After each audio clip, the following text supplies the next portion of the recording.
All about persons living with disabilities today, as the federal government is taking major steps towards improving access to quality education for children with special needs, as education stakeholders across Nigeria converge to develop a national inclusive education implementation framework.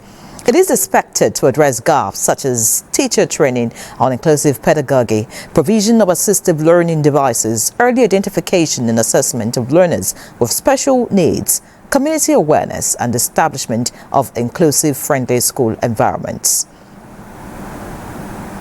We've made progress, but our efforts have been fragmented. The lack of coordination between stakeholders has hindered our progress. We must address this gap and develop a unified strategy for inclusive education in this country. Every Nigerian child, regardless of their challenge, should have the opportunity to learn, to thrive, and to contribute meaningfully to our nation. We plan for these societies where we can have equal rights and participation alongside.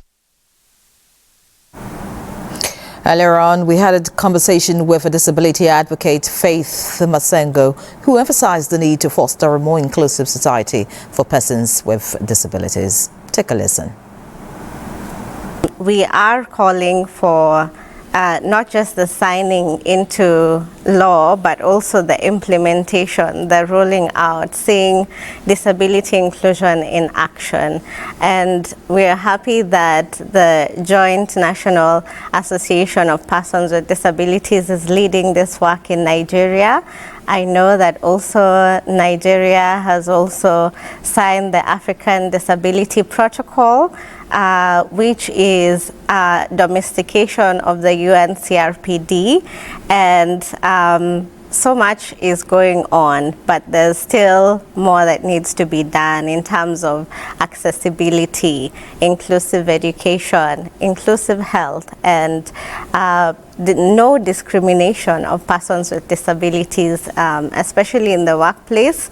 We're calling also for 5% of persons with disabilities to be hired in workplaces. So seeing that come into fruition would be the real victory. Disability advocate Faith Masengo there. It's still news.